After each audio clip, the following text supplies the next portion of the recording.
Welcome to News 5 Everywhere. Kinondena ni Pope Francis ang mapag-aksayang kultura ng mga tao sa buong mundo sa kanyang nakaraang pahayag sa St. Peter's Square. Ayon sa Santo Papa, ang pagtatapon ng sobrang pagkain ay tila pagnanakaw na rin daw sa mga mahihirap. Pero sa Pilipinas, hindi lahat ng tira-tira nasasayang dahil ang pagkain itinapon sa basurahan, pinapagpag at inihahain muli. Nakisalo ang reaksyon sa mga kapatid nating isinusugal ang kanilang kalusugan at buhay sa bawat subo.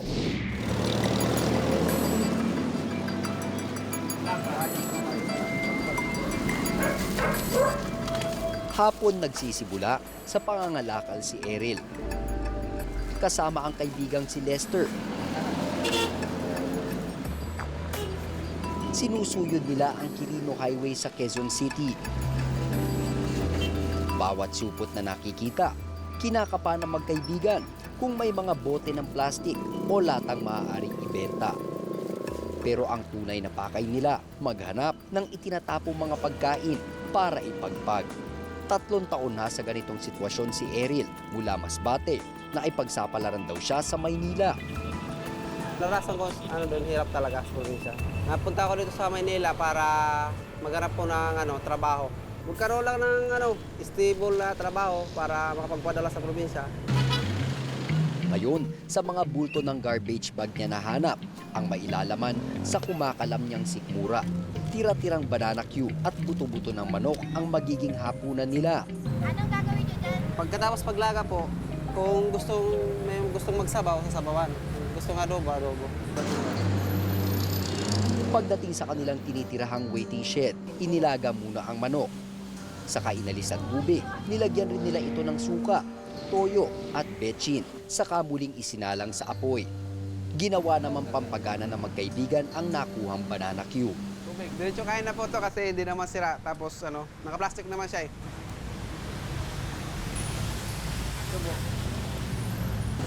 Nanay.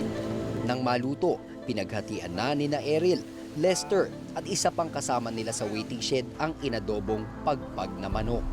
Kumbaga, kailangan ko lang itawid yung sarili ko sa gutom, kaya pipilitin ko kumain. Kahit nasa basurahan na eh. Ang patuloy na pagkain nila ng pagpag, dahil na rin sa malaking food waste araw-araw ng iba't ibang establishmento.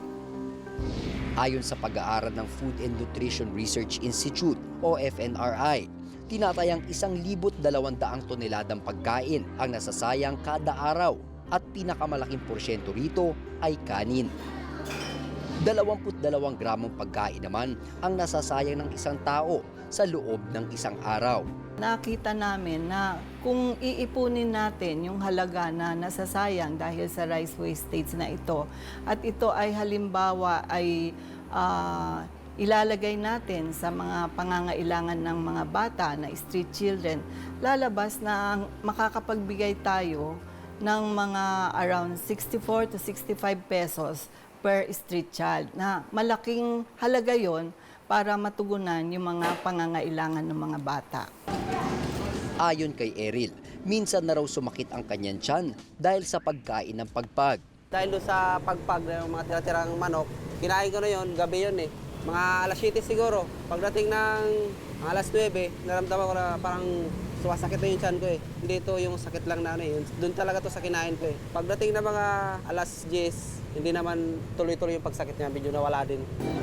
Dahil sa pagkonsumo niya ng maruming pagkain, posibleng tamaan siya ng matinding diarrhea o kaya'y poisoning. Ayon kay Dr. Gerald Abergos, isang sociologist, pananagutan raw ng mga establishmento ang mga basurang napapakinabangan ng mga mangangalakal tulad na lang nila Eril.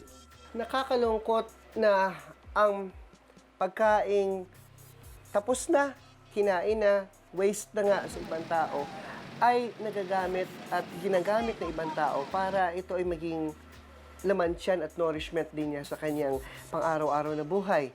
Hindi normal na ang pagkain na itinapon na ay sasabihin ito po pwede pa. Sana maisip ng mga restaurants at ng mga fast food chains na it's really their social responsibility na ang food waste na ito ay maitapon sa tamang paraan nang hindi na mapag-iinteresan ng mga tao. Of all industries, sila ang may alam na ang mga pagkaing hinalo-halo at tinapon na ay masama sa kalusugan. Bilang aksyon ng gobyerno, ipinatupad ang Presidential Decree No. 856 o Code on Sanitation, kung saan ang mauhuling kumukuha ng pagpag ay maaaring makulong ng 6 na buwan at magmulta ng 1,000 piso. Takot man makulong, kailangan raw kumain ni Errol. Kahit sabihin nila na marumi, hindi ka naman gumagawa ng masama. Nakakayaman pero yung sa isip ko, hindi masama yung ginagawa ko. Kaya't habang may mga aksayado sa pagkain, hindi raw magugutom si Errol. Isang mapait na realidad na pilit niyang lulunukin. Ako po si Renzong Kiko, nag-uulat para sa Reaksyon.